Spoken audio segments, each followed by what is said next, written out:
Suis-je en tort d'avoir refusé de donner la maison de ma grand-mère à ma sœur alors que tout le monde pensait qu'elle lui revenait?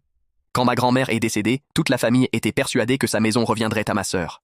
Elle vivait à proximité, avait 2 enfants et répétait depuis des années « Mamie veut que la maison reste dans la famille ». Personne ne remettait ça en question, moi y compris. Alors quand le notaire a convoqué toute la famille pour la lecture du testament, je m'attendais simplement à entendre la même chose. Mais ce n'est pas ce qui s'est passé. Le notaire ouvre le dossier et annonce « La maison est léguée à son petit-fils ». Moi, silence total. Je regarde ma sœur, elle me regarde, puis elle éclate. « C'est une blague ?»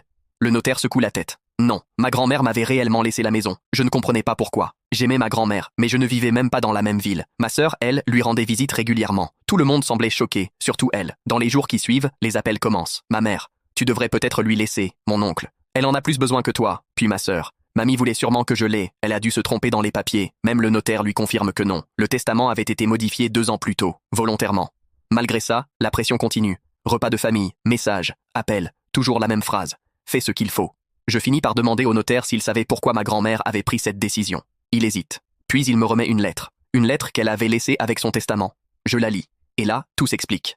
Ma grand-mère racontait qu'au cours des dernières années, elle avait entendu ma sœur parler plusieurs fois de la maison comme si elle lui appartenait déjà. Elle avait même surpris des discussions où ma sœur expliquait ce qu'elle allait vendre, rénover ou modifier après sa mort, sans jamais lui demander son avis. Puis la phrase qui m'a marqué, « Ton affection était pour moi, la sienne était pour ma maison ». Je suis resté assis longtemps après avoir lu ça. Quelques jours plus tard, nouveau repas de famille. Ma sœur recommence. Tu sais que ce n'est pas juste. Pour la première fois, je sors la lettre et je la pose sur la table. Tout le monde la lit. Petit à petit, les visages changent. Ma sœur devient rouge, puis blanche, puis elle se lève et quitte la pièce. Après ça, plus personne ne m'a demandé de lui donner la maison. Le plus triste, je pense qu'elle aimait réellement notre grand-mère, mais elle avait passé tellement de temps à considérer cet héritage comme acquis qu'elle avait oublié une chose essentielle. Une maison n'appartient à personne tant que son propriétaire est encore en vie. Et ma grand-mère l'avait compris avant tout le monde. Alors, suis-je en tort d'avoir gardé la maison que ma grand-mère m'a léguée? Like et abonne-toi pour plus d'histoires.